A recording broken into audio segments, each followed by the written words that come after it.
araw po, National Thanksgiving Day para sa pagkakadeklara ng santo kay San Pedro Calungsod. At sentro ng pagdiriwang ang Ginatilan, Cebu, kung saan gaganapin ang isang fluvial procession at misa ng pasalamat. Naroon po at kasama si Pia Arcangel. Pia. Igan, nandito tayo ngayon sa Southward Properties sa Cebu City kung saan inaasahan na mamaya ay talagang dadagsain ito ng 500,000 hanggang 1,000,000 deboto mula sa iba't ibang bahagi ng bansa bilang bahagi pa rin ng National Thanksgiving Day para kay San Pedro Calungsod.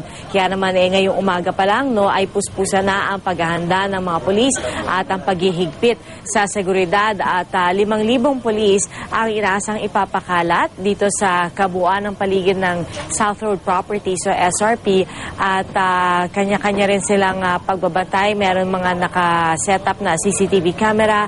Kanina may nakita tayong mga K9 unit at syempre importante itong first aid booth para po dun sa mga deboto na mangangailangan po ng first aid assistance mamaya po dito sa SRP.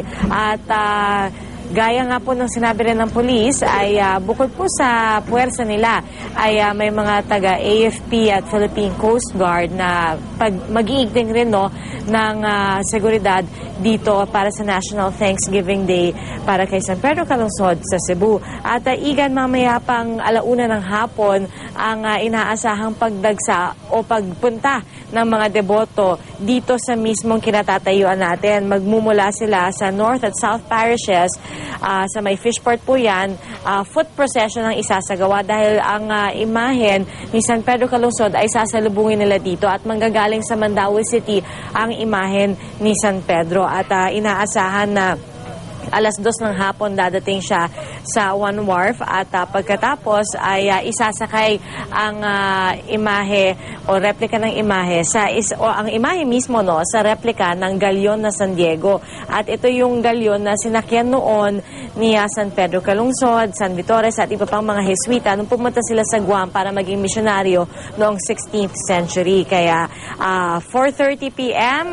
Inaasahang punong-puno na ito ng tao. Magkakaroon ng Thanksgiving Mass 5 p.m. Pangungunahan ito ni Cebu Archbishop Emeritus Ricardo Cardinal Vidal at inaasahang dadalo rin sina Vice President Judge Marbinay at Pangulong Noynoy Aquino sa misa. Igan? Salamat, Pia.